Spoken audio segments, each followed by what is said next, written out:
ગુરુ ત્યાં બધું પતી ગયું ને બરાબર? હા ફઈબા, હા શું ગુરુ, તું આમ ઢીલો પડશે તો કેમ ચાલશે? હવે તો તારે જ બધું સંભાળવાનું છે ને? અંકલ, સંસ્કૃતિને આપણે હોસ્પિટલમાં ટ્રીટમેન્ટ માટે મોકલી છે. તમે ચિંતા નહીં કરતા. સંસ્કૃતિ મહિનામાં સાજી થઈને ઘરે પાછી આવી જશે. હા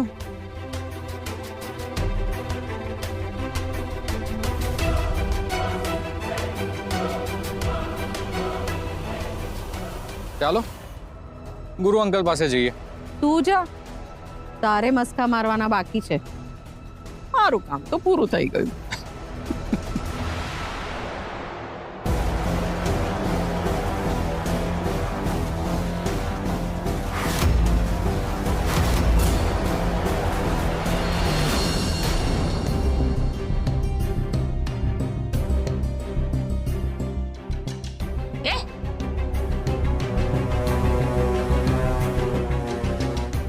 તને એ લોકો લાગે ને? ડરવાનું નહીં. તું ડરીશ ને તો વધારે ડરાવશે. આમ છોકરીને છોડી દેવાની મંડપમાં? અરે દીકરા, આ આપણને ના શોભે. આપણે આચાર્ય પરિવાર, એ આચાર્ય પરિવાર જેના નામની જેની વગની લોકો સોગંદ ખાય, અને તું એ આચાર્ય પરિવારનો દીકરો, એ ઘરનો છોકરો થઈને તું આવું કરે બેટા? કાકાજી, મને સાચું લાગ્યું એ મેં કર્યું, બસ. તને સાચું લાગ્યું બરાબર છે, પણ એ ખોટું હોય તો અમારે શું તારું એ ખોટું પણ ચલાવવાનું? ના, તો પછી મારા ખોટાને ખોટું સાબિત કરવાનું, અને એ પણ પુરાવા સાથે. બસ, ઓકે, તે કીધું ને એમ હું કરવા તૈયાર છું. તારી બધી વસ્તુને હું સાબિત કરીશ, ને એ પણ એકો એક પુરાવા સાથે. બસ અત્યારે મંડપમાં ચાલ ચાલ. કાકા, મને આમ પટાવવાનો પ્રયત્ન ના કરો તમે. ના બેટા, હું તને ક્યાં પટાવું છું બેટા? હા, સાચી વાત. તમે મને પટાવતા નથી. સાચું બોલ્યા તમે. તમે તો મને બ્રહ્મમાં જ રાખી રહ્યા છો. કાકા, મને બધું જ સાફ સાફ દેખાઈ રહ્યું છે. મને જ્યારે જ્યારે ઓલી સંસ્કૃતિ મળી, તમે એટલી વાર દર વખતે તમે એને મારાથી દૂર કરવાનો પ્રયત્ન કરતા હતા. એ જ્યારે મને પહેલી વાર મંદિરમાં મળી હતી ત્યારે, અને એના પછી આપણે ઘરે આવી હતી ત્યારે પણ. એ તો તારી તબિયત માટે બેટા. કાકા, જેને જોઈને મારી તબિયત સુધરે મને એવું લાગે છે તમે એને જ મારાથી દૂર કરતા હતા. ના બેટા. અને ઉપરથી તબિયતનું ખોટા બહાના આપો છો મને. અરે કાકા, મને બીજી પણ એક વાત યાદ આવી રહી છે. હું જ્યારે પણ એની સાથે વાત કરતો તમે તરત ટોપિક ચેન્જ કરતા હતા. કેમ? મારી પાસે આ કેમનો જવાબ છે કાકા. કેમ કે તમે મારાથી કંઈક છુપાવતા હતા, અને અત્યારે પણ તમે મારાથી કંઈક છુપાવી રહ્યા છો. ના માધવ, એવું નથી. કાકા, તમે મારા કાકા છો, તમારો ભત્રીજો છું, અને તમે મારી સાથે આ બધું કરી રહ્યા છો. શું કામ? મેં એવું કઈ નથી કર્યું બેટા. જો હું તને કહું. કાકા, મારે હવે કોઈની કોઈ વાત નથી સાંભળવી. બસ તમે અહીંથી જાઓ અત્યારે, પ્લીઝ. માધવ દીકરા, બાર લગ્નની વિધિ અધૂરી છે. કાકા, મારે લગ્ન નથી કરવા હવે. અરે તો પછી આ બધા મહેમાનોનું શું કરવાનું મારે, કે તું મને? તો પછી એમને રાખો અહીંયા. તમે ખવડાવો પીવડાવો, જલસા કરાવડાવો. આપણે તો કેટલા 200 કરોડના માલિક છે ને આપણે તો પછી ઠીક છે, તમે એમને આખું રાજકોટ ફેરવો, મને શું. પણ પ્લીઝ તમે અહીંથી જાઓ અત્યારે. કાકા, હું તમારી આગળ હાથ જોડી રહ્યો છું. તમે અહીંથી જાઓ અત્યારે. તમે અત્યારે અહીંથી જાઓ.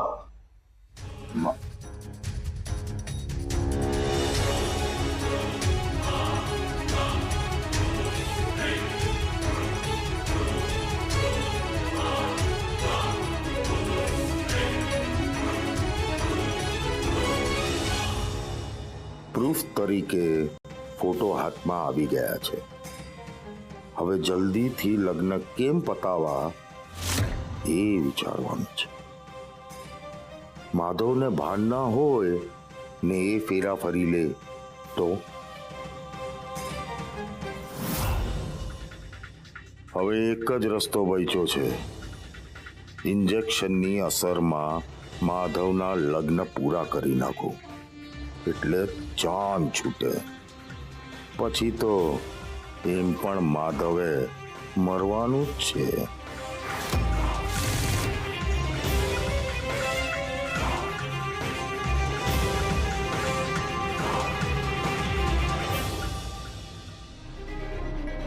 શું થયું મારી તબિયતને? હું એકદમ સારી છું.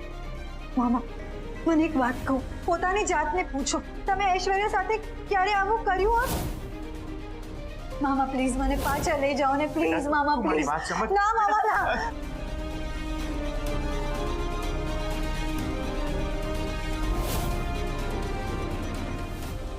સંસ્કૃતિની આ હાલત માટે હું જવાબદાર છું. મારે યમુનાને આ વાત જણાવવી જ પડશે.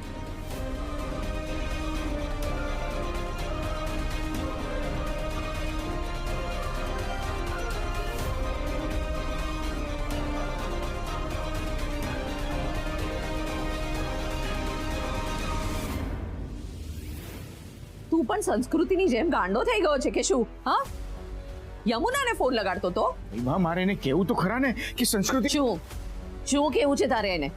બોલ, શું કેવું છે?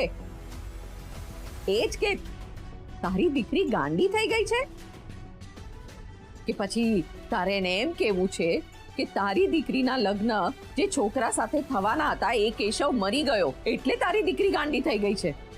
બોલ.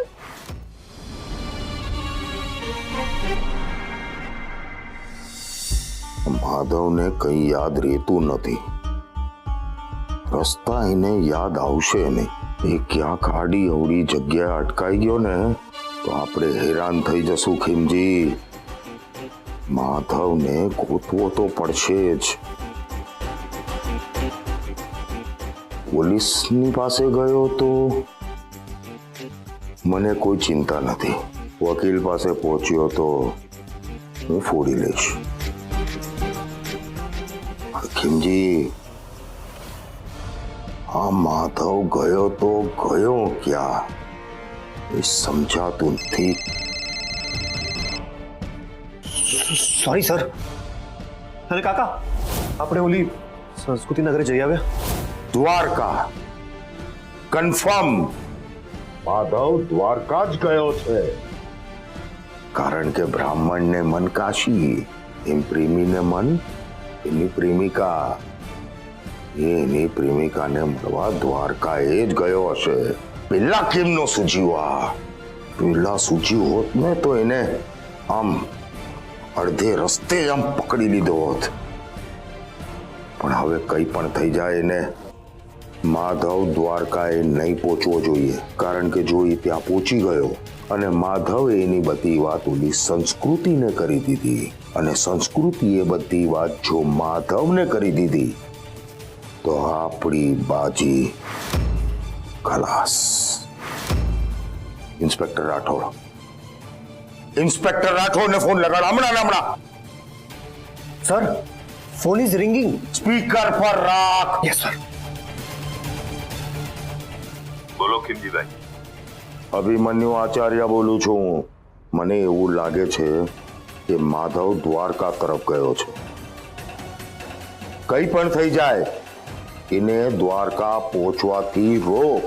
એની માટે તારે જેટલા લોકોને લગાડવા હોય લગાડ. અને તે આવવાની ના પાડે તો? કઈ પણ થઈ જાય મને માધવ અહીંયા મારી પાસે જોઈએ. જીવતો કા મરેલો.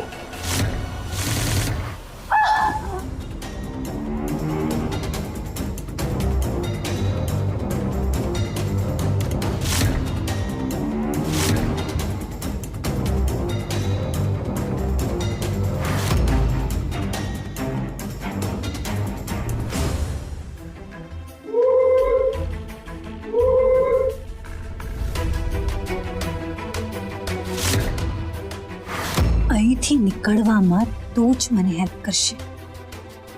તું મારું માનીશ અને મને બધી જગ્યાએ સાથ આપીશ. કોઈની મનમાની મેં યા ચાલવા નથી દીધી. તું વળી કઈ વાડીની મૂળી?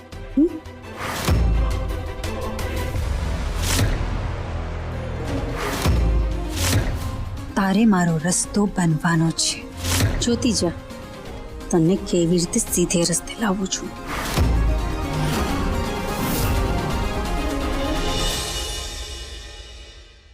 પપ્પા, હું આવી ગઈ. અરે ઐશ્વર્યા બેટા, આવ મિસ બેટા મિસ. બેટા, મને એ કે તારું શૂટિંગ કેવું રહ્યું? અરે પૂછો નહીં પપ્પા, આ વખતે તો સાવ થકાવી દેનારું હતું.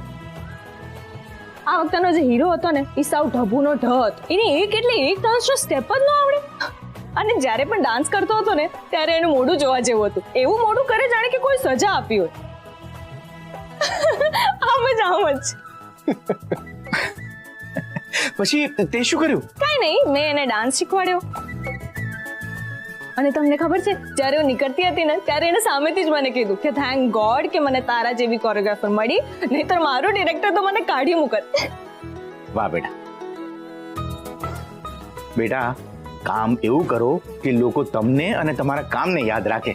અરે કામથી યાદ આવ્યું પપ્પા, મારી જે ફિલ્મની લીડ એક્ટ્રેસ હતી ને એણે મને સામેથી કીધું કે મેં મારા નવી ફિલ્મના ડિરેક્ટરને કહી દીધું છે કે મને ઐશ્વર્યા વૈષ્ણવ એઝ અ કોરિયોગ્રાફર જોવે જ છે. હા, વાહ વાહ વાહ બેટા વાહ. બસ હવે તને આગળ વધતા કોઈ નહીં રોકી શકે. અને આમ પણ નીરવ તો તારી સાથે છે જ ને.